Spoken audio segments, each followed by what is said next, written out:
समाज जिन्हें मुख्य धारा में शामिल नहीं करना चाहता, कभी कभी वो ऐसा काम कर जाते हैं कि देवता भी उनके सामने पानी भरें।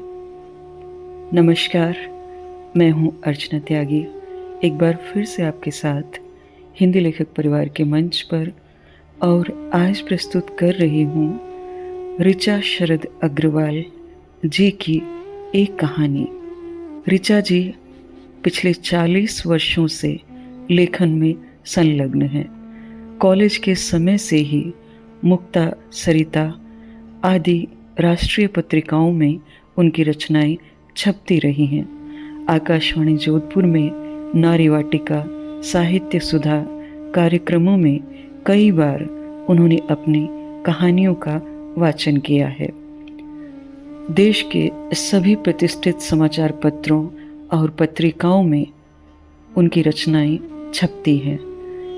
हिंदू संदेश साप्ताहिक समाचार पत्र का उन्होंने 9 साल तक संपादन किया है।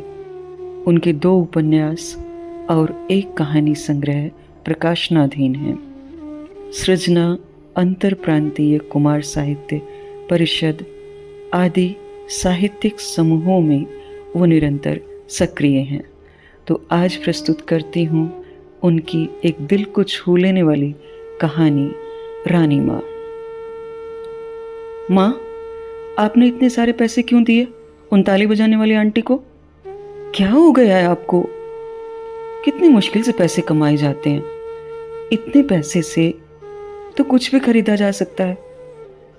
9 साल की शिवांगी ताली बजा बजा कर नाचने लगी, साथ में मुझसे पैसे की मांग करने लगी। लाओ, मुझे भी पैसे दो। अपने आपे में नहीं रही सुकन्या शिवांगी को ऐसा करते देख झन्नाट से 2 चांटे रसीद कर दिए शिवांगी के गाल पर। आगे से यह हरकत की तो मार ही डालूंगी। शिवांगी को समझ ही नहीं आ रहा था कि उससे ऐसी क्या गलती हो गई जो माँ ने पहली बार हाथ उठाया उस पर, वो भी उन छक्कों की वजह से। I hate them. उधर सुकन्या अपने बचपन में जा चुकी थी।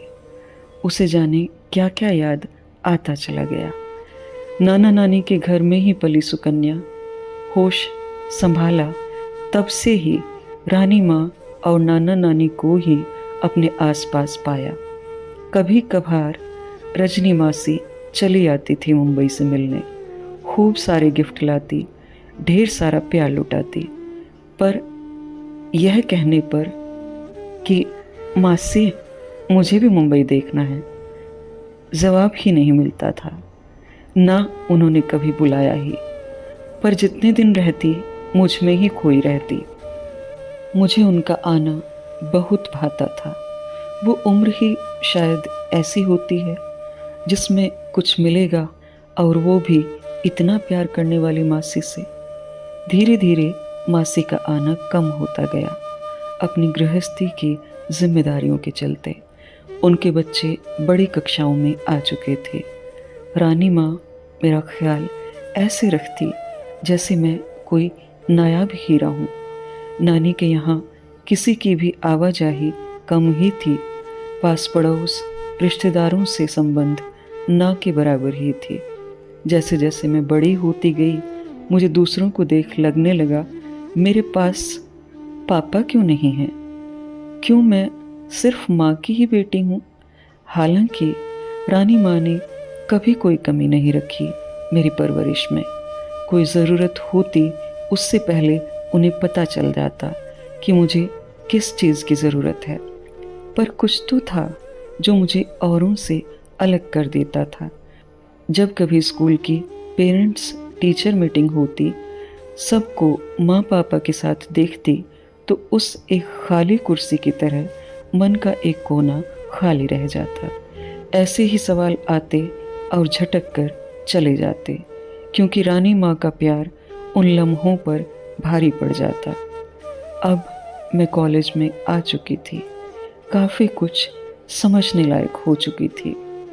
नाना स्कूल में थी तब ही विदा हो गए थे। घर में 3 प्राणी शेष थे, और आज नानी भी साथ छोड़ चली।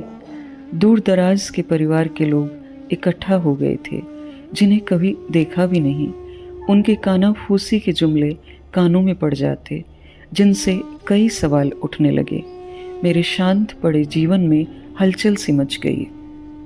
क्या रानी माँ मेरी माँ नहीं है? क्या रजनी मासी मेरी माँ है? क्यों क्यों छिपाया ये सब? क्या राज है इसके पीछे? आज पूछकर ही रहूंगी इन उठती कानाफूसियों के जवाब। रजनी मासी मेरी माँ है तो क्यों मुझे मुंबई नहीं ले गई अपने साथ? क्यों अपने बच्चों की तरह अपने पास नहीं रखा कभी? क्यों मौसा जी, जो शायद मेरे पिता हैं, कभी मुझसे मिलने नहीं आए? इन सारे क्यों के जवाब जानने थे अब। थोड़ी भीड़ छटे तो पूछूं। घर में अभी माँ हमेशा रिश्तेदारों से घिरी रहती। रात में भी सब कमरों में कतार से बिस्तर लगे रहते। कब पूछूं वो सब जो पूछना चाहती हूँ? एक एक दिन भारी था मुझ पर। माँ उन सब के लिए व्यवस्था जुटाने में इतनी उलझी रहती कि उनका ध्यान मेरे परेशान चेहरे पर न जा पाया।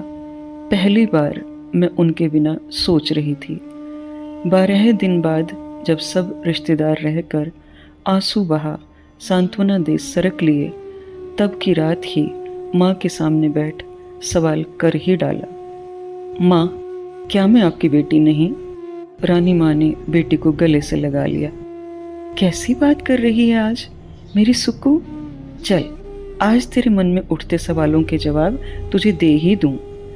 तुझे मैंने जन्म नहीं दिया, ये सच है सुक्कू, पर तेरी माँ सिर्फ मैं ही हूँ। मेरे कानों में जैसे किसी ने जलता तेल डाल दिया, पर मैं चुपचाप सब सुनना चाहकर चुप रही। तेरे नाना नानी की हम 2 संतान, रजनी दी और मैं। बचपन में मेरा नाम रंजना था। रजनी हमेशा शिकायत करती, आप रंजना को ज़्यादा प्यार करते हो, अपने से एक पल भी दूर नहीं करते, रानी बनाकर रखा है उसको आपने। बस तब ही से मैं रंजना से रानी बुलाए जाने लगी। मैं ज़रा कमज़ोर थी तो स्कूल नहीं भेजा गया, घर पर ही पढ़ाने टीचर आती थी। बस ऐसे ही पढ़ते पढ़ाते मैं ग्रेजुएट और दी पोस्ट ग्रेजुएट हो गई। पापा ने दी के लिए आए रिश्ते को हरी झंडी दिखाकर शादी कर दी। बहुत प्यार करने वाले राजेश जीजू उनके ज़िंदगी में आ गए। साल भर बाद ही तू आ गई गोद में। पता है सुक्कू, तुझे सबसे पहले मैंने ही गोद में लिया था। सुक्कू, जब तू 3 महीने की थी तब जीजू के सिर में ट्यूमर होने का पता चला। बहुत इलाज करवाया, पर ऑपरेशन टेबल पर ही उनकी सांसें खत्म हो गई और हम सब की ज़िंदगी रुक सी गई जैसे। सुक्कू, तू साल भर की हुई तब तक बड़ी मुश्किल से माँ ने मनाया रजनी दी को दूसरी शादी के लिए। जो भी रिश्ता आता तेरी जिम्मेदारी लेने से कतरा जाता। आखिर में मैंने रजनी दी से तुझे मांग लिया। तेरी परवरिश सगी माँ की तरह करूँगी। माँ ने भी मेरा पूरा साथ दिया। ऐसे तू मेरी बेटी बनी और रजनी दी शादी के बाद जीजू के 2 बच्चों की माँ बन मुंबई चली गई। मैंने शादी न करने का फैसला कर लिया। बस तेरी परवरिश और माँ पापा का ध्यान रखना मेरे जीवन का उद्देश्य रह गया था। जीजू ने शादी से पहले ही शर्त रख दी थी कि वो भविष्य में हमारे परिवार से नाता नहीं रखेंगे। इसलिए बस रजनी दी अकेले ही आती, बल्कि धीरे धीरे जिम्मेदारियों के चलते दी का भी आना कम हो गया। रानी माँ, मैं जाने तब से क्या क्या सोच बैठी थी। माँ, आपने जो मेरे लिए किया वो तो कोई कर ही नहीं सकता। और सुकू ने माँ को गले से लगा लिया। आप तो वर्ल्ड की बेस्ट माँ हो। हर लड़की की तरह एक दिन सुकन्या को रानी माँ के घर से विदा होकर ससुराल जाना पड़ा। वो जल्दी ही प्यारी सी बेटी शिवांगी की माँ बन गई। रानी माँ ने मुझे विदा तो कर दिया, पर रह नहीं पाई मेरे बिना। अचानक दिल का दौरा पड़ने से एक ही दिन में हालत बहुत गंभीर हो गई। मैं राजन के साथ भागी चली आई थी। रानी माँ की सांसें अटकी थी, बस अंतिम मिलन को। सुक्कू बेटा, मेरी बात सुन। मैं चली जाऊं तो ये लिफाफा पढ़कर ही मेरा अंतिम संस्कार करना। और उसी रात चली गई रानी माँ। सुक्कू ने लिफाफा खोला। सुक्कू, मेरी अंतिम विदाई अंतिम स्नान के बिना करना, ये मेरी आखिरी इच्छा है। और मेरी अलमारी में घर के कागजात हैं जो तुम्हारे नाम हैं, ले लेना। माँ का अंतिम संस्कार उनकी इच्छानुसार मैंने और राजन ने मिलकर किया। अलमारी में कागजात के साथ एक डायरी भी मिली।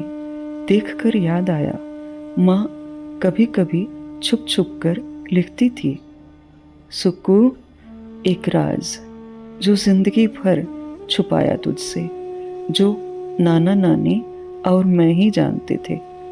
मैं किन्नर पैदा हुई, इसी से मुझे ज़माने से बचा कर रखा, इसी से मुझे ज़माने से बचा कर रखा, पढ़ाया लिखाया ताकि भविष्य में उनके ना रहने पर अकेले रह सकूं।